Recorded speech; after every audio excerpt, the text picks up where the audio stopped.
today we are going to be talking about scheduling of job shops.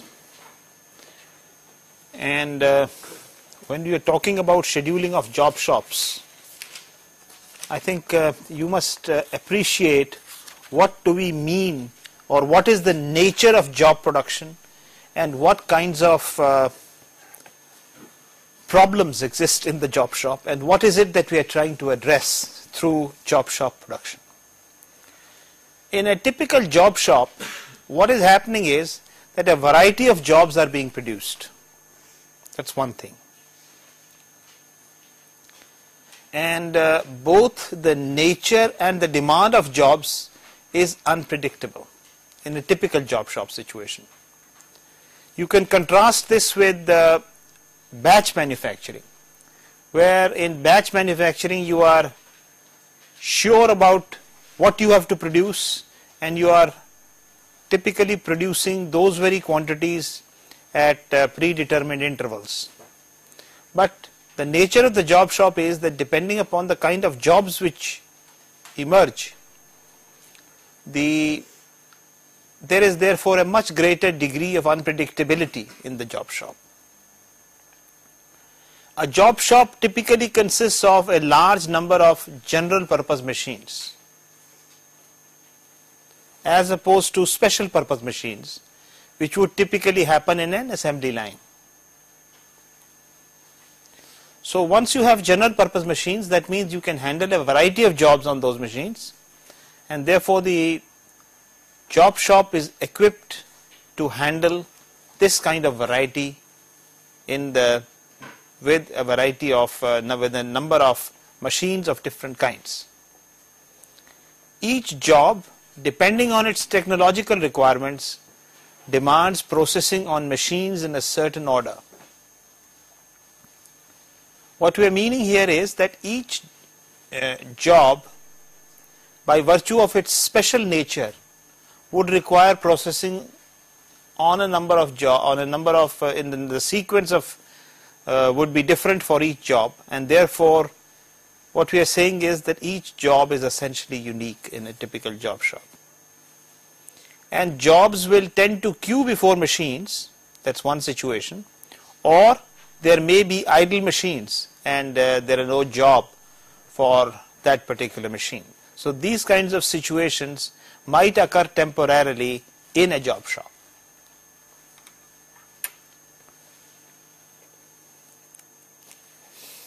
Then what we do is,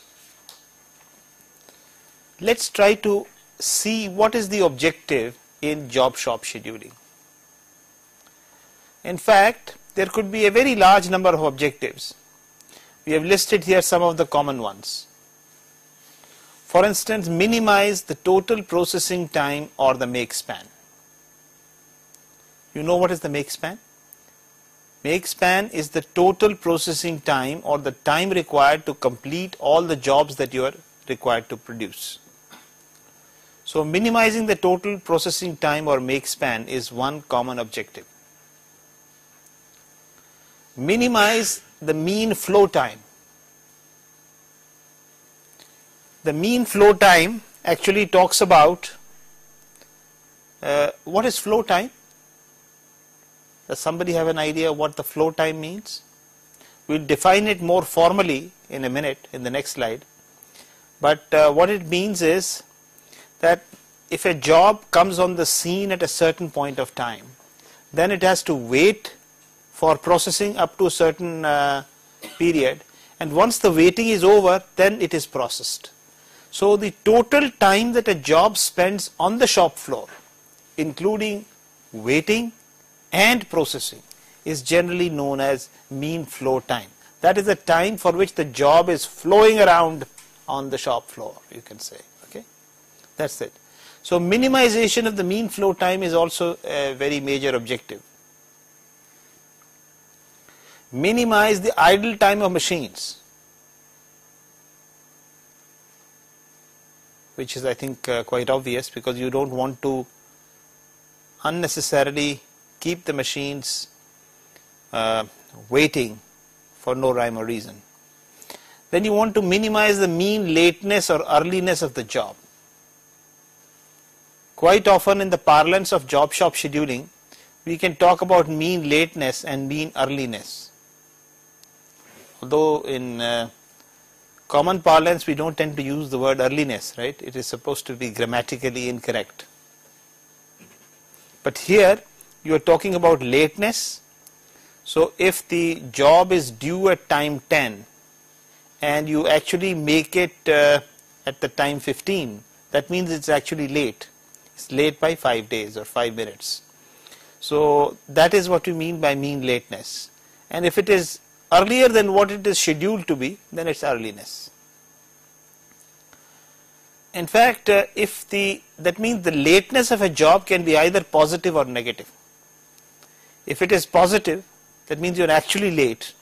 That is what we normally refer to in the context of job shop scheduling as tardiness. Yes, please? So why should we mind if the job is early? If we produce it faster and we get it early? No, it can be produced early, no? It can be. So why should we minimize the earliness? We can just be talking about lateness and earliness. So any criterion based on lateness and earliness could be a criterion. What can happen is that you might want to do the job early if there is an incentive given to you.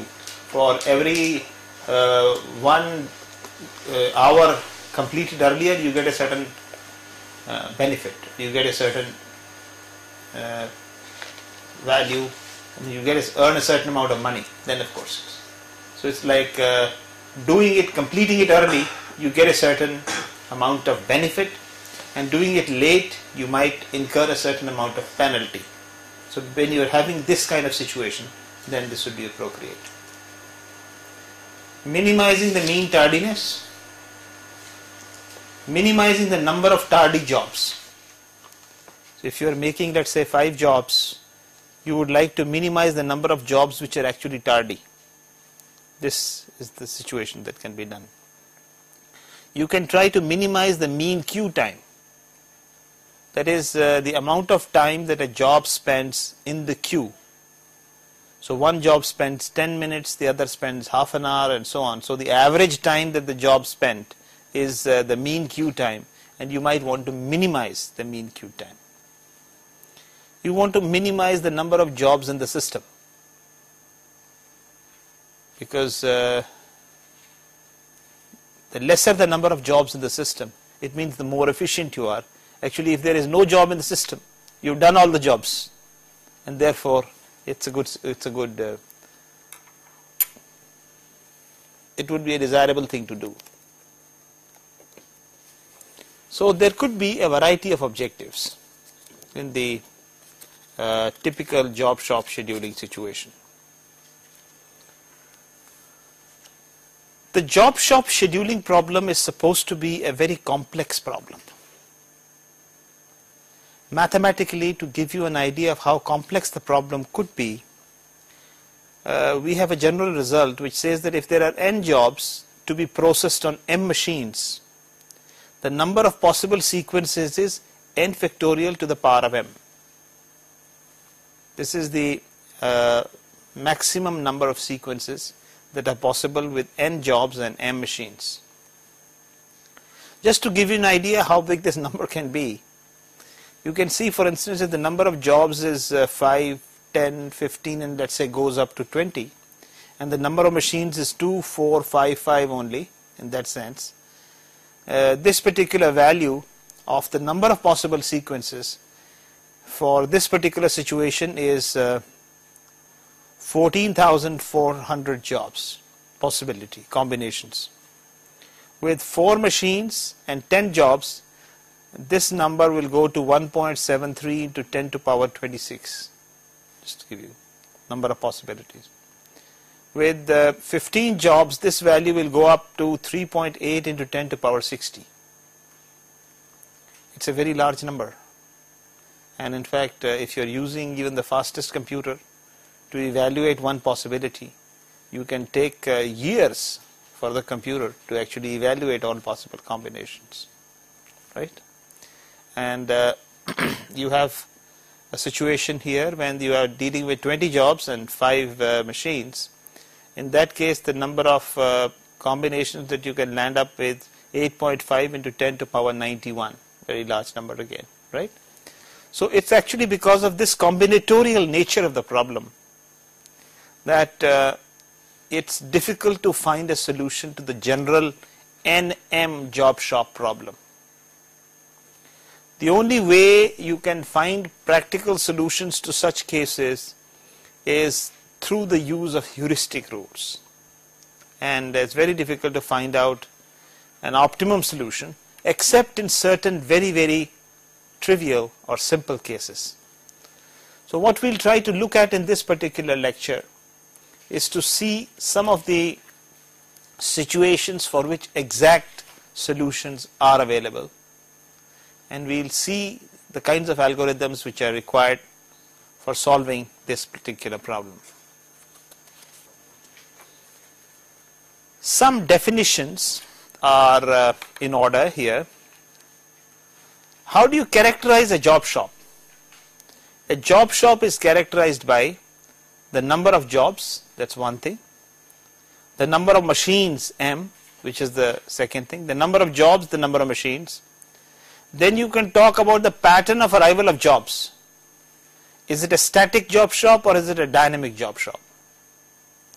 The difference is that in a static job shop, all the jobs are actually available at time 0, and you know the situation, and no further jobs will arrive till you have solved the problem.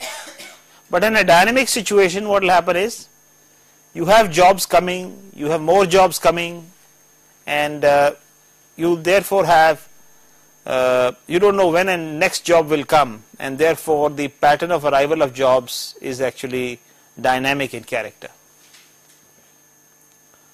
The objective of scheduling is to minimize the inventory, minimize the make span, minimize the maximum tardiness, minimize the lateness, and so on.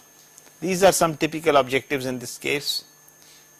And the scheduling rule that is normally used for solving such problems is first come first served, last in first out, shortest processing time, longest processing time, earliest due date, and so on.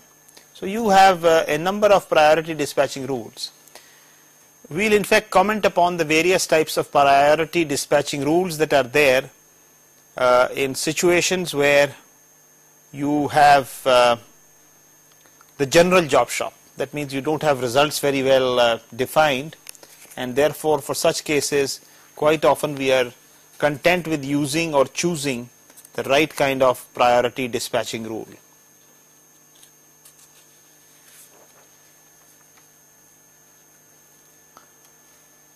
Let's define some terms. So if let us say the job arrives on the scene at time AI, AI is the arrival time of the job in general. So this is the time that the job arrives. The job then waits typically, and this is the waiting time of the job, is up to this particular point of time. So at this point of time there is a start of processing, and once the start of processing takes place, the total amount of time required will be the processing time required for that particular job. So this Ti will be the time required. At this particular time, the completion, this would be the completion time of the job, and so you have it here. So what we are simply defining is that the flow time of a job Fi is nothing but the waiting time of the job plus the processing time of the job. So flow time is nothing but the waiting time plus the processing time of the job. And another way of looking at it is that this is normally equal to Ci, which is the completion time of the job, minus the arrival time of the job. So Fi is equal to Wi Ti plus Ti minus Ci minus Ai. And this is the physical interpretation of this is the time the job spends on the shop floor waiting and being processed.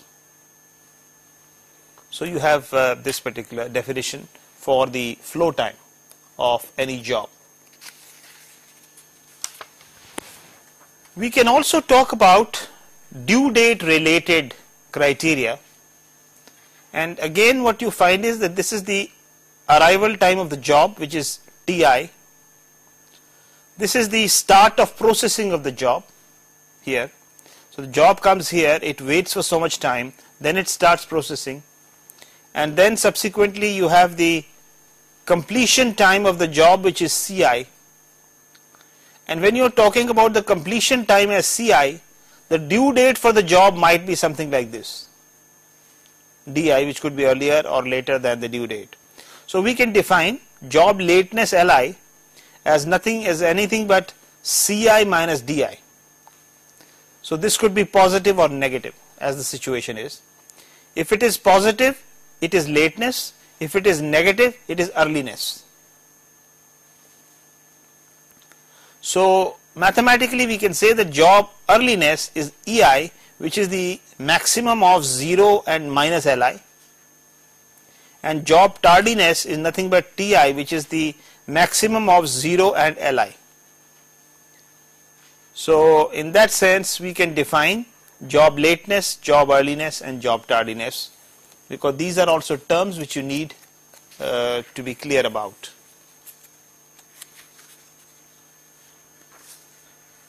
Let us now consider the simplest problem, and the problem for which some results are available. That's why we are looking at this problem. It's an N1 problem, that is, there are N jobs to be processed on one machine. N jobs, a number of jobs to be processed on one machine. So all sequences for the N1 problem have the same make span. Do you agree with this?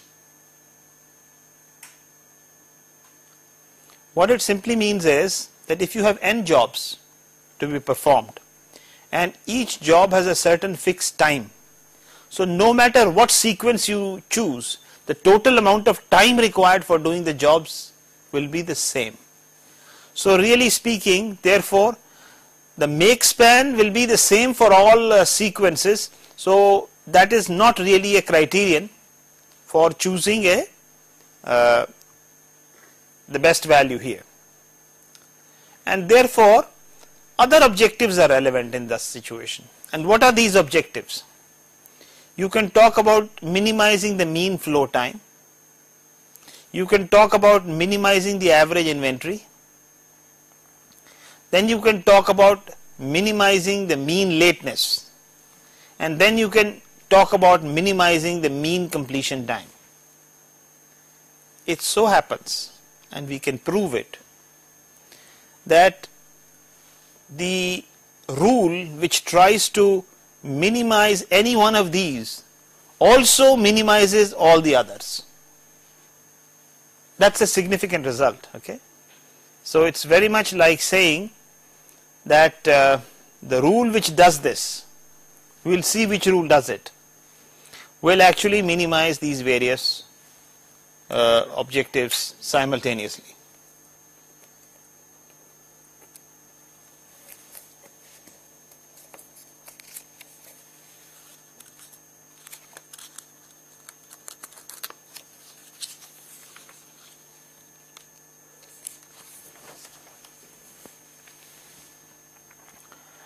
Let's try to establish a relationship between the flow time f and other variables.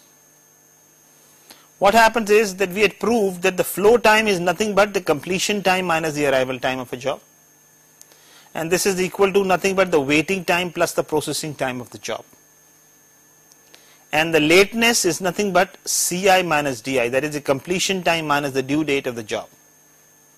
From these equations it's easy to see that a sequence that minimizes mean flow time also simultaneously minimizes a variety of other things. How? Mean flow time is equal to Ci minus Ai. So what does this mean? Average of mean flow time is equal to average of completion time minus the average of arrival times. Now the arrival times average will be a constant, isn't it?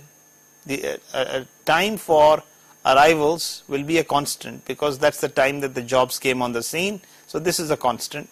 So what it means is that any particular rule which minimizes the mean flow time will also minimize the mean completion time. One. Secondly, if you look at this particular equation here, summation ti's would actually be a constant for any sequence, So what will happen is that a rule which minimizes fi bar or mean flow time will also minimize the mean waiting time. So that's the second result. And here what you find is that if you are trying to minimize the mean completion time of a job, because the due dates are a constant in terms of their total values, the rule will also minimize the mean lateness. So really what you have seen is that a rule which tries to minimize the mean flow time will simultaneously try to minimize the mean completion time, the mean waiting time, and the mean lateness. That's what we have proved here. Okay.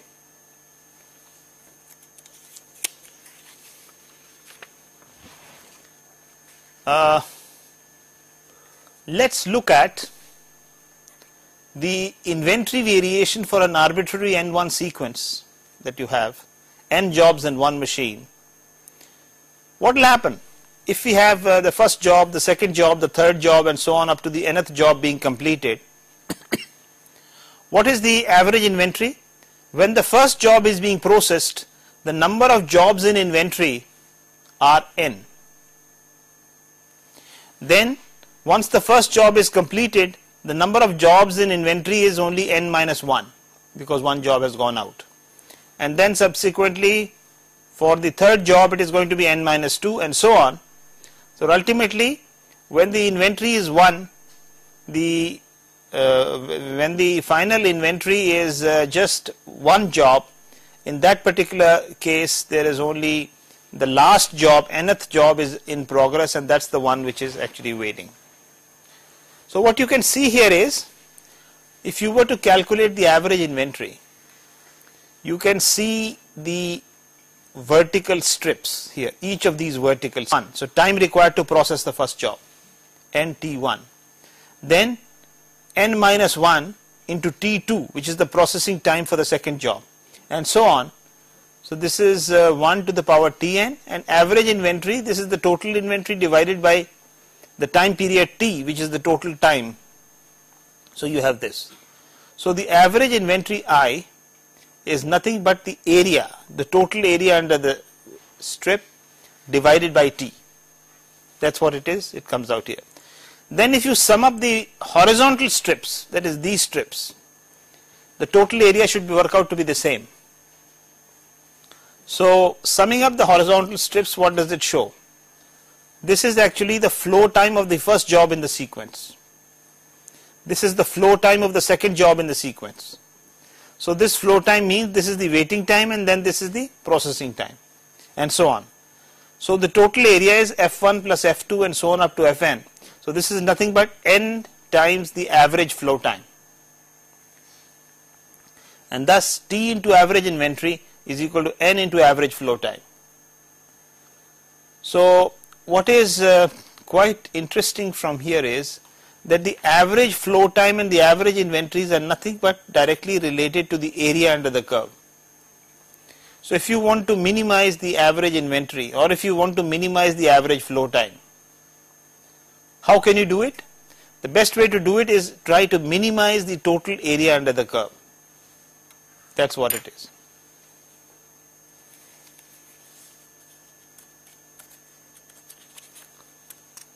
So how do we ensure that? How do we try to minimize the total time the total average inventory? It's basically something like this. We plotted a graph between the average inventory on one side, so that the maximum value is N, and here the total time is T. We want to minimize the area. How would you minimize the area? Minimization of the area would mean that you should have some such curve here, and this is what the SPT rule will do, the shortest processing time rule will do. That means if we use the SPT rule, we are actually trying to minimize the area under the curve as shown here, and this would actually ensure that you are basically, and if you use the LPT, you will have to, LPT will maximize whatever the SPT minimizes. So the SPT rule now is the golden rule. What is the golden rule? It minimizes the average inventory, it minimizes the mean flow time, it minimizes the completion time, it minimizes the average lateness and the average completion time. So all these criteria, all the 4 criteria that we are talking about. So you can really say that this is something like a 4-in-1 ice cream. One particular rule, that is the SPT rule, for this kind of situation will simultaneously accomplish those 4 objectives. That's what we have tried to prove. Okay? And so this is actually a summary of the final result that we have. The SPT rule, that's the rule that minimizes the mean flow time, also minimizes the mean in process, mean inventory. So it is seen that the shortest processing time rule minimizes the mean inventory, the mean flow time, the mean waiting time, the mean completion time and the mean lateness simultaneously. So this is the advantage of using the SPT rule. Let's take an example and try to see what would be the implication of choosing an SPT rule. So let's say that there are 6 jobs with processing times 4, 8, 5, 9, 2 and 6 respectively. So 6 jobs have to be processed, and these are the processing times available for the 6 jobs, and the due dates for these jobs are 10, 8, 12, 15, 9 and 20 respectively. So the final solution is therefore very simple. You will follow the SPT sequence, and the SPT sequence means that you take the job which is the smallest processing time. So you take this job which is job number 5. So job number 5 has a processing time of 2. Then job number 1 has a processing time of 4. Job number 3 has a processing time of 5. Job number 6 has a processing time of 6 in that sense. Job number 2 is, for instance, this particular job. This is job 8. It has the processing time of 8, and job number 4 has a processing time of 9. So job number 4 has a processing time of 9. So we have this particular situation here. So this is the sequence in which the jobs would be done under an SPT rule.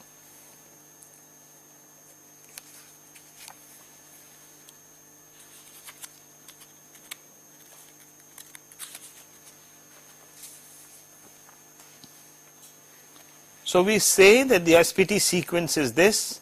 The completion or the flow times are simple. This job ends after 2. This job takes, so you take the cumulative times. This is 2. Then this is 4, which is 6. Then after 6 it is 11. 11 plus 6 is 17. 17 plus 8 is 25. 25 plus 9 is 34. So these are the completion times or the flow times of these particular jobs. The due dates are given like this for each job, the due date. So 5, 1, 3, 6, 2, 5, and you are given these particular due dates, and knowing the difference between Ci minus Di, you get the lateness values. So the lateness values for this particular example are -7, -4, -1, -3. So these jobs are typically early, and these 2 jobs are late for this particular example.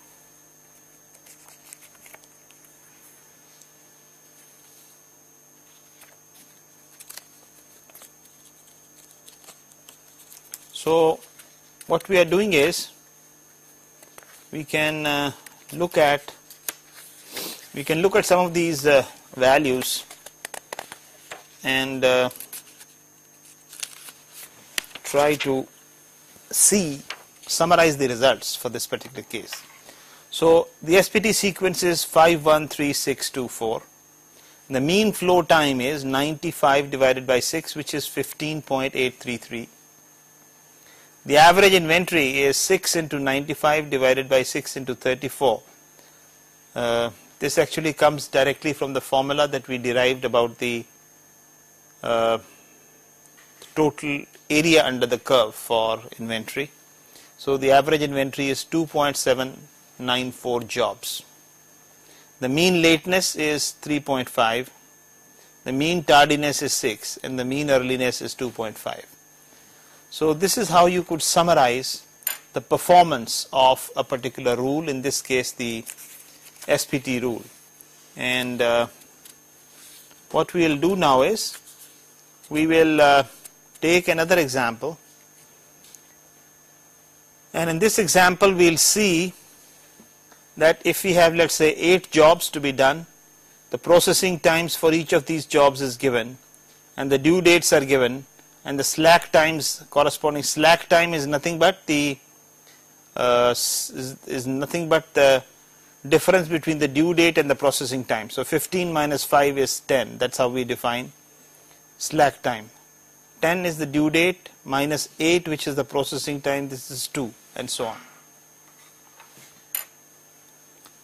The important thing is that we will now state some other results without actually going into proofs. But what we will do is that to the same problem, if we apply different kinds of rules, we might apply, for instance, the SPT rule. And the SPT rule tries to minimize, apart from other criteria like mean flow time, average inventory, and so on, so all the other criteria. So the corresponding value of the mean flow time, the weighted mean flow time, the mean lateness, the maximum tardiness, the number of jobs, and so on is like this. Another possible variant of this job could be the WSPT rule, that is the weighted SPT rule. In the SPT rule, we do not assign any weightages to the rule, to the times. So we have weighted mean flow time, if that is the objective. This would happen if you take certain weightages to be applied to different rules. So what you do is, you take T1 by W1, T2 by W2, T3 by W3, and so on. So if you are taking a higher weightage, you are actually reducing the value of T by W, so it gets a higher priority in that sense. So that is the weighted SPT rule, and for this is the performance measure. And the implication of the weighted SPT is that it tries to minimize the weighted mean flow time rather than the mean flow time. The third rule that is commonly talked about is the earliest due date rule, EDD rule. And in the EDD rule, what happens is, this particular rule will try to actually maximize the job lateness, or it will try to actually minimize the job lateness and the minimum job tardiness in that sense of the term. And corresponding values of the mean flow time, the weighted mean flow time, the mean lateness, and the tardiness and the number of tardy jobs are actually shown here. Then the fourth kind of rule which is important is what we call Hodgson's rule. In Hodgson's rule, the objective is to minimize the number of tardy jobs. Try to minimize the number of tardy jobs. So corresponding to this rule, you have the mean flow time, the weighted mean flow time, the mean lateness, the maximum tardiness, the number of tardy jobs, and the mean tardiness values which are shown here. And then finally the slack. Slack is nothing but the mean tardiness, which is a heuristic. This tries to minimize the mean tardiness, and these are the corresponding values. So what we have basically tried to show here is that just in the case of the SPT we considered the proofs. In the other cases we are simply stating the results without proof. That WSPT will minimize the mean weighted mean flow time. The earliest due date will try to minimize the the maximum job tardiness or the maximum job lateness. Hodgson's rule will try to minimize the number of tardy jobs. Actually, Hodgson's rule is something derived from the EDD rule. What is the EDD rule? The earliest due date rule. Which means once you know that the jobs are arranged according to the earliest due date, you will find out the job which is first late, and the job which is first late is then discarded from the scene, and you keep it in the set of jobs called the set of late jobs, and then keep on doing this exercise till this process ends when you have the minimum number of late jobs.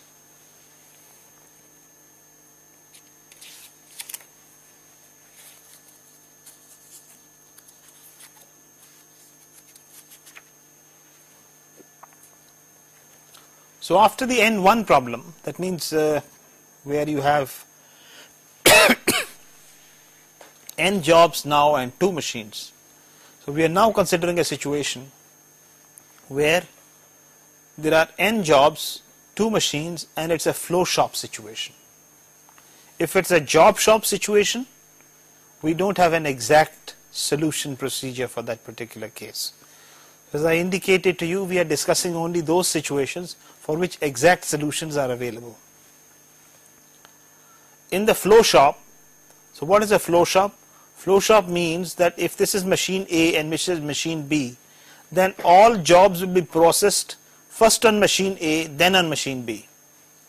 And they won't have any arbitrary sequences. So that's what we mean by a flow shop. And different sequences now have different completion times or different make spans. And therefore, unlike the N1 problem, minimizing the make span is a legitimate objective. You see, now for the N2 case, any arbitrary sequence will not actually minimize the total make span. So the rule which is commonly used for solving this type of problem, the N2 problem, is actually the one which is Johnson's rule, and it's easily used to solve the problem.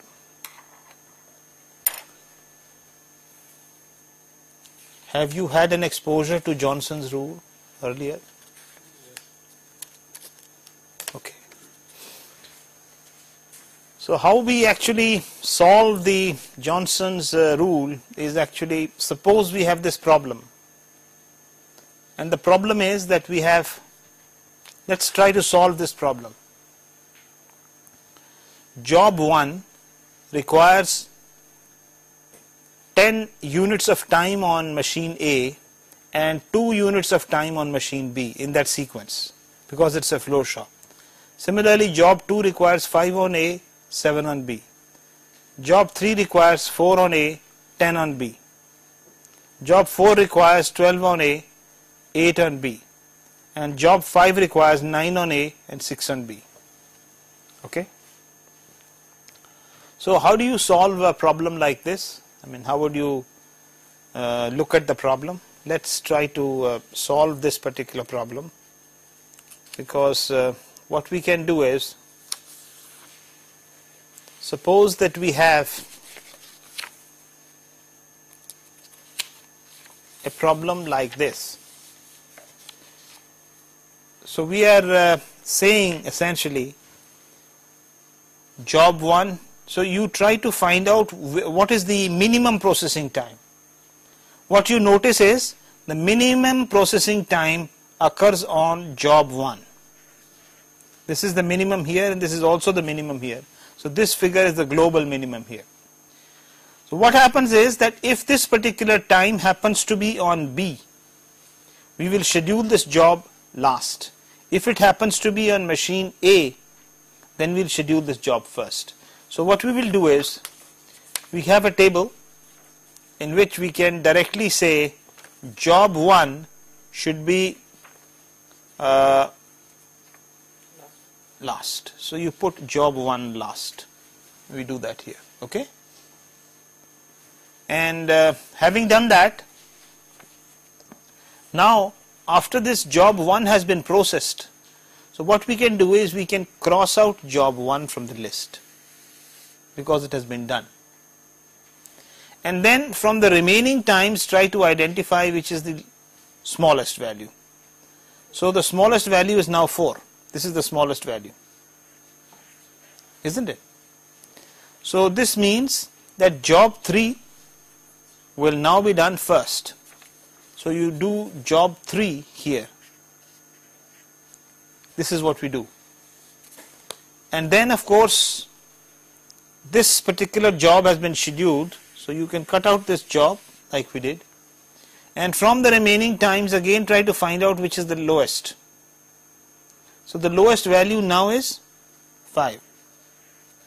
That means since this occurs job 2, for job 2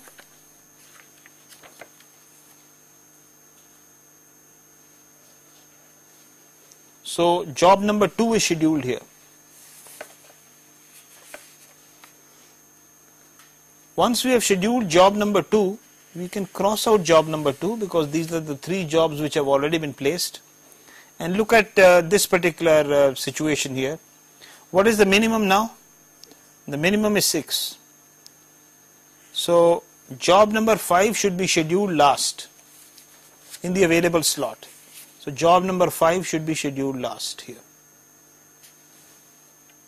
Okay? And once it has been scheduled, then we can cut out job number 5 from the list. And then of course the minimum is 8. So job number 4 should turn out last. In fact, there is only one slot, so it goes here. So what have we been able to find out? And then of course all the jobs are now assigned. This particular procedure that we have just followed is called Johnson's rule. And what you find is that by applying Johnson's rule, we have been able to determine a sequence 3, 2, 4, 5, 1. And this particular sequence ensures that the total make span or the time required for doing all the jobs is actually minimum. So you can find out exactly how the time would be a minimum. What we need to do is simply, we need to draw a Gantt chart to be able to determine this particular value. How is it done? In fact, it is done in this manner. You know 3, 2, 4, 5, 1. So job number 3 has a processing time of 4. So we can go from time 0 to 4, and this is the time required for job number 3. So job number 3 on machine 1 will go from time 0 to 4 in that sense of the term. Then you have job number 2. Job number 2 has a processing time of 5. So 5 plus 4 is 9. This is time 9, and this is processing sequence 2. So after 3 we process job number 2, so we get 3. Then for 4, for processing time for job number 4 is 12. So 12 plus 9 is 21. And this is actually job number 4. And then subsequently when job number 5 is concerned, job number 5 would require a total time of 9. So this will be 30. And this will be 5. So we have 3, 2, 4, 5, 3, 2, 4, 5 and 1. This is what we are doing on machine A. And what is the processing time for 1? For job number 1 requires 10 units of time, so what you'll have is 40 here, and this is 1. So all that we know through a Gantt chart is what is the time that the job sort of enters which job enters, job number 3 from 0 to 4, job number 2 from 4 to 9 and so on. So 3, 2, 4, 5, 1 and it comes out at time 40, right? However, in order to tell us the complete time at which this job will be over, you have to talk about processing on machine B. So processing on machine B is done in the same sequence. So what happens is really that as far as job number 3 is concerned, it has a processing time of 10 on machine B. So 10 means 4 plus 10 is 14. So you're going to be somewhere here, right? This is 14 and this is 4.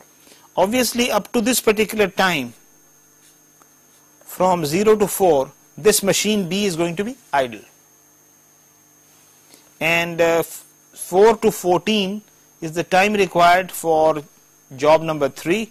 So this is job number 3 which is actually being done on, so it requires 10 units of time here. Then we are talking about job number 2. When you talk about job number 2, it has a processing time of 7. So what's going to happen? That this job, which is actually over at time 9, will have to wait up to this particular time because the machine is not available during this particular time.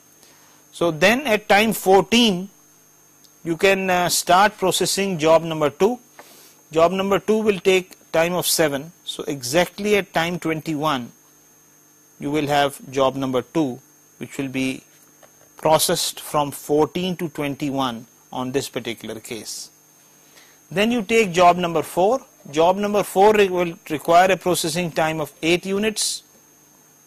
So what happens is this is at 21, this is at 21, so the job doesn't have to wait now. So what is going to happen is that job number 4 will require a processing time of 8. So it will go up to 29. So it will be over here. And this is now job number 4. So 3, 2, 4 and at time 21. Then what's going to happen the next one? This machine is over at 29, but this job has not yet completed its processing on the first machine. So this will be a situation where the machine is going to be idle. So this is the machine which is idle during this particular point of time, and that particular point of time at time 30, this job number 5 is going to be available, and then it will take on, that means it is available at time 30, and from time 30 onwards till that means we are now talking about job number 5, so the total processing time is now 6. So up to time 36 you will go on up to here, let us say, and this is now job number 5. And then we talk about job number 1. Job number 1 is being processed till time 40, whereas this machine will again be idle up to 40. So this particular processing time can only produce after can be done only after 40, and as far as job 1 is concerned, it would actually be over at 42, and this is therefore job number 1. Now you have the complete picture. What it shows is how the two machines are going to be loaded with different types of jobs according to Johnson's rule. What we find is that the completion time or the make span for this job is now 42 units. And this is the make span. And the guarantee that we have from Johnson's rule is that there is no other sequence which will reduce the time required for doing all the jobs in lesser than 42. That is the guarantee. So this is how you can use Johnson's sequence and the notion of Gantt charts to actually identify the total time in which the jobs are going to be done. So we know that the make span is now 42 units. What we can now try to explain is in fact this particular situation where you have the N3 flow shop situation. That means we are now talking about N jobs, 3 machines to be processed on a flow shop. What does it mean? That there are 3 machines A, B and C. The processing has to be done for the N jobs first on A, then on B, then on C. So it's a flow shop situation. And this is the kind of situation. So what would happen is something very similar.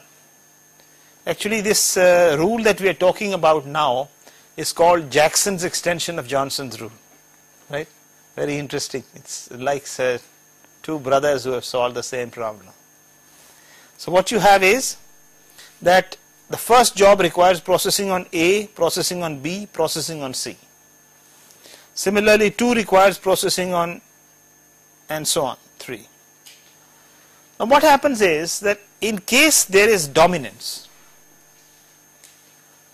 meaning that let's say the minimum of the time on A, the minimum of the time on A is 8. This is the minimum time on A. And the maximum time on B, which is the middle machine, the maximum time is also 8. So when the minimum on A is greater than or equal to the maximum on B, this is said to be dominance. So what can happen is that machine B could be dominated either by A or by C, and if that happens, like this is a dominant situation, then you can convert this problem into a equivalent Johnson's rule problem and solve. How? You can take A plus B together and B plus C together. That means you can take 2 fictitious machines, A plus B and B plus C. And then once you have done that, you can look at, that means what we are trying to say is that we can combine A plus B and B plus C, we'll have 2 columns, and we can solve the same problem by using Johnson's rule and get the same sequence, and then try to apply the same sequence now to 3 machines. So it will be a Gantt chart which will have 3 machines, and it will give you the minimum make span for this problem. However, it has been seen that even when dominance does not exist, that means here what you find is the minimum is 4 and the maximum is something else which is 8. So there is no dominance here and no dominance here. Even in such a situation you can combine A and B and C. You'll still have 2 fictitious machines, solve it, and the general conclusion is that the solution is generally found to be very close to optimum, even when dominance does not exist, although it's not optimum in general. So that is what you tend to find in this kind of situation here.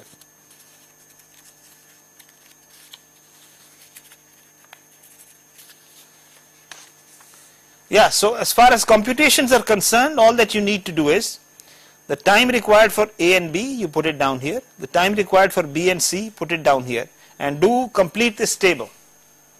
Once you have this table completed, solve it exactly like a Johnson's rule with 2 fictitious machines, and then the sequence which you determine as a consequence will in fact be the one which will try to minimize the make span. So you can just solve the problem in this particular way.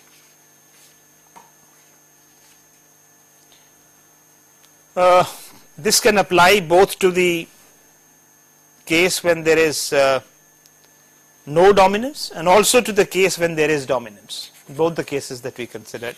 Only thing is, when there is no dominance, then you have this particular situation. The next problem that we can solve for this particular situation is a 2M job shop situation. A 2M job shop situation means that there are 2 jobs, there are M machines, and there is a job shop situation. That means the sequence is the same. This problem can be solved graphically. It's a very simple graphical solution. For instance, what you can do is you can plot the two jobs on two axes. It's a two job situation, right? So you can say job 1 and job 2 in this manner. And then what can happen is that each of these jobs can require processing on different machines, right? So you can have, for instance, if suppose there are machines which are like B, A, C, D, let's put it this way. That means what we are saying is that job number 1, this is the time required for processing on machine B. This is the processing time required on machine A, and so on.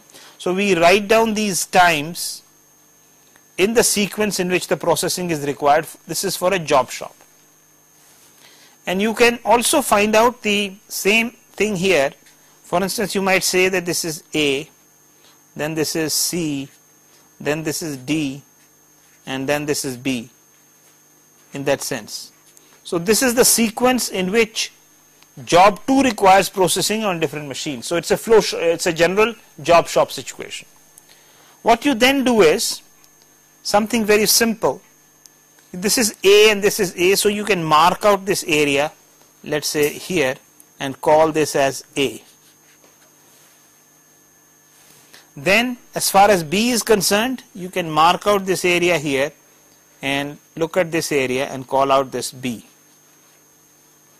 Then as far as C is concerned, you have this area here and this area here, and this is the area that you can mark out as C. And as far as D is concerned, you have this area, and then you have this area here, and you have this area here. So this is, let's say, D. And what are we trying to achieve? We are simply trying to say that as far as these jobs are concerned, you will finish here and you start from here. Okay? So you have this particular situation, right? Now why we have put this time is that here in this region, both job A, that is job 1 and job 2 are both requiring machine A. So this is not possible. Similarly here so we have to basically avoid these regions. And what we have to do is determine a path from here to here. So the path can possibly be, in this case, in fact there is no difficulty, we can go from here and ultimately come here, right? So as far as path is concerned, we have got path number 1. You can also look at the other possibility. You can say, for instance, you can come here, you can go here, and then take a path like this and come here. So this is path 2.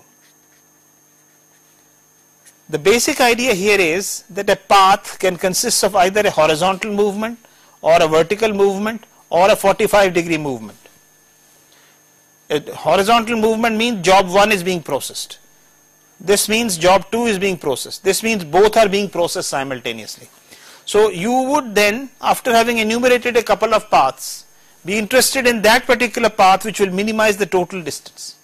So by looking at this diagram, you can possibly identify, like in this case, this is the shortest path. So this is the procedure that can be followed for solving the 2M job shop problem.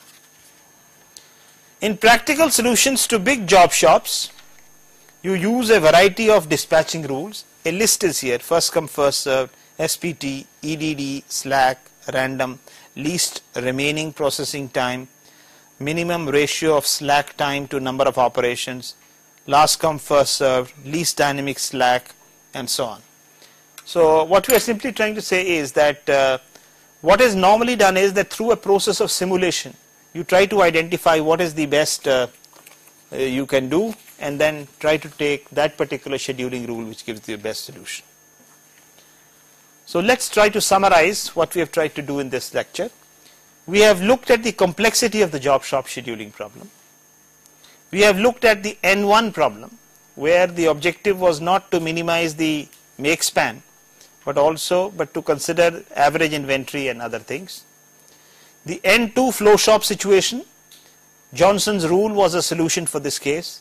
N3 problem 2 could in fact be solved by a variance of the job shop scheduling problem. 2M job shop problem can be handled graphically.